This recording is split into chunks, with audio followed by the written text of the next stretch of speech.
আজকে আমাদের এনসিবি থানাতে একটা গোপন খবর আসে যে ভোলাগিরিতে অভি চৌধুরীর বাড়িতে নাকি প্রচুর পরিমাণে ব্রাউন সুগার স্টক আছে। ইমিডিয়েটলি আমরা সেই ভোলাগিরিতে অভি চৌধুরীর বাড়িতে যাই। বাড়িতে গিয়ে ওনার বাড়িতে সার্চ করা হয়। বাড়ি সার্চ করার পরে দেখা যায় যে খবরটা সত্যি এবং ওনার বাড়ির থেকে 550 ব্রাউন সুগারের কোটা পাওয়া যায়, সঙ্গে 20,000 টাকাও ক্যাশ ওগুলোর সাথে ছিল, যেটা আমরা এখান থেকে সিজ করি।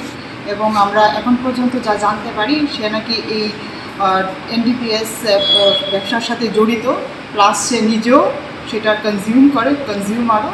তো অ্যাকর্ডিংলি আমরা এনসিসি থানাতে একটা এনডিপিএস কেসে একটা মামলা নথিভুক্ত হয়। আর এই কেস, এই যে ব্যবসার সাথে কারা কারা জড়িত আছে সেটা খুঁজে দেখাটাও আমরা চেষ্টা করছি। আচ্ছা, প্রাথমিক তদন্তে কি এরকম কিছু বের হয়েছে যে উনি কত বছর ধরে মানে এইটা ব্যবসা পর্যন্ত সে আমাদের কাছে সেই জিনিসটা এখনো অ্যাকসেপ্ট করেনি, বাট আমাদের এটা কেস নথিভুক্ত হয়েছে এবং ইনভেস্টিগেশন চলছে।